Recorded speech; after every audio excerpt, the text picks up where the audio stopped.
Ramadan kali ini seperti tahun-tahun sebelumnya. Aku menjalani semuanya sendiri. Dari sahur hingga berbuka, aku hanya ditemani kesunyian. Terkadang aku berpikir, betapa beruntungnya mereka yang bisa berbagi waktu dengan keluarga. Sebagai pemandu wisata, aku bercerita tentang Makassar dengan penuh semangat. Aku menunjukkan keindahan kota ini kepada orang-orang.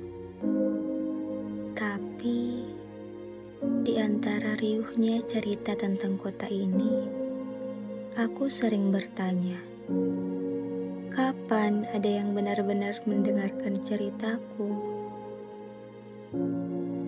Di setiap Ramadan, ada satu hal yang selalu kurindukan, masakan ibu. Dulu, kami selalu berbuka bersama. Aku masih ingat aroma masakannya, rasa yang tak tergantikan. Kini, aku mencoba membuatnya sendiri, mencoba menghidupkan kembali kenangan yang sudah lama tertinggal.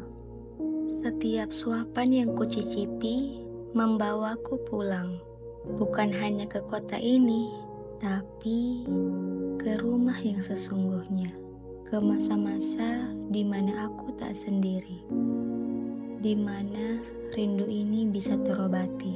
Allahu Akbar, Allahu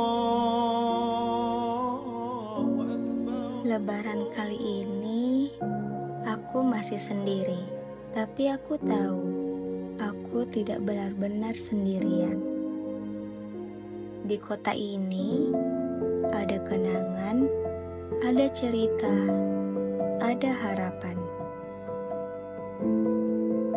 Makassar bukan sekedar kota, tapi rumah bagi rinduku.